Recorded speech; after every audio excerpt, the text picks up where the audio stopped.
Year in, how are you settling in France, on and off the pitch? I think I settled in within the first 3 months anyway, but a year on, you know, now you can say you're defending our trophies. The year before I was like, oh, Lyon has won this, whereas now I'm like, no, I'm part of that history, winning the Champions League the year before with them in the league. So definitely was fully immersed into the club, the language, the players, friends with all the girls, settled in where I'm living and everything. So I'm definitely was in a really good place at the start of the year.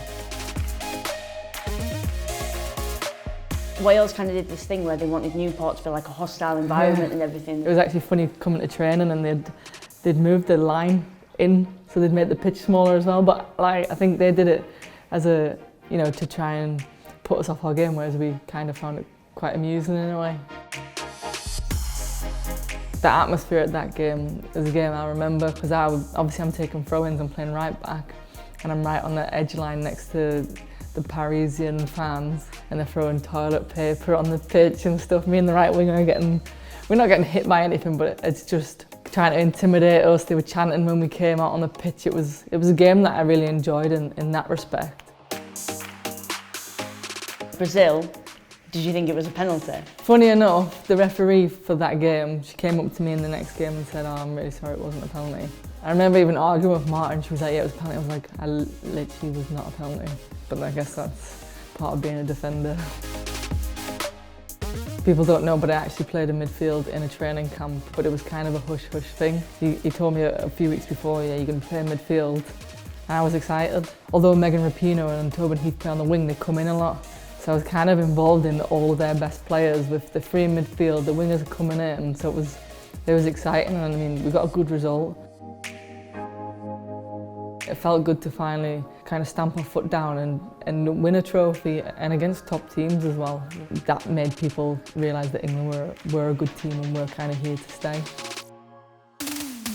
That was a lot of fun. I remember the first game we were playing at home in our big stadium, and our first half was amazing, that we kind of blew off a little bit in the second half. Then their second half was amazing, and it's a great game. I enjoy playing against PSG. I enjoy playing against Wolfsburg because they're the top teams that challenge you. But yeah, when we played them away, that game was just crazy. We started off on fire. We got the away goals. Two teams just going at it for goals on top of each other, and it was a good game to be part of, and I think it would have been a good game to watch as a fan as well. You know, we know we're capable of beating any team 5-6-0, but you know, at the same time, if a team plays well, they can push us as well, which is how we had a 1-1 with them. But 5-0, everything just kind of clicked and the goals just kind of flowed through. It was really exciting, and for the French girls, they absolutely loved it. It was like winning the Champions League, just that game for them. Then you beat Dijon. So yeah, to finally just sealed that game, knowing that it's guaranteed. The league's done with. You know that that's in the locker, and then you've just got two more focuses. I think people don't always appreciate how hard it is to focus on so many competitions at the same time, regardless of how good you might be and the talent you have. It's still hard to keep your focus and your drive, and that's the expectation at Lyon. It's every single game is a win, because you've got to have that focus to win the trophies. How hungry were you to beat Lille in that final? I mean, even the quarter-final, having to beat PSG, that was like the real big game for us. Knowing that we have to take them out of the competition because of the kind of controversial win that they had the year before.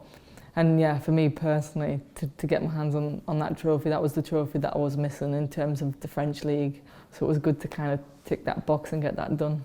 And then obviously later that year you end the season with the Champions League. That kind of reminded me of the PSG 5-0 game, where it just kind of clicked, and when our players, every single one of them are on form and they're clicking, they're fit, they're firing, that's the kind of things that we can do. Because I think there was people saying, oh, it's not competitive. I'm like, Barcelona are a good team.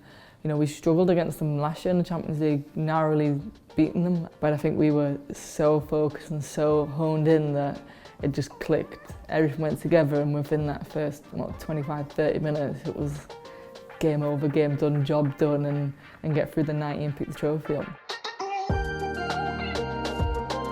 And then I think in the World Cup, it was more, people was like, there was an expectation that England should win, because England are now classed, like I said, as a top team. In Scotland, it's their first World Cup. But I mean, the game didn't show the difference. So there was that rivalry on the pitch, a bit of nudging and budging and barging, but at the end of the game it was good that we got the win, we got off to a good start, which is what we wanted. Phil had told us that some of the Norwegian players had been saying that England don't really like to run and they're not this fit team. And there's me and Jill Scott thinking, well, that's kind of what our game's based around, is this hard work and hard to beat. First 10 minutes, it was both myself and Jill who were involved in the first 2 goals. I think that was the most satisfying thing for me in that entire game. But maybe they left us a little bit tired for the next game. I'm still downbeat. I mean, you know, every time I see a VAR decision in the Premier League or on the TV, I just think of Ellen White's offside goal by this much. You know, that's the reason we weren't in the final. Yeah, I mean, it would have made it just 2-2, but I think in the dying moments of the game, I feel like we were kind of on top. We was on top before that, and it kind of gave them a chance to settle back into the game and see out the game, which they know how to do. You know, they're a top team. I've said it before, it's gonna haunt me for the rest of my life because of those little things that didn't quite go in our favour with slight margins. I don't enjoy winning individual awards, especially the silver ball kind of fell with no meaning for me, because the whole point of winning those awards is winning the World Cup, and ultimately I would trade every single one of them awards, every single award that I have at home, just to win the World Cup. That's regardless of what I did at Lyon and at England. As an individual, as a team, the World Cup is the biggest disappointment, and it will always be.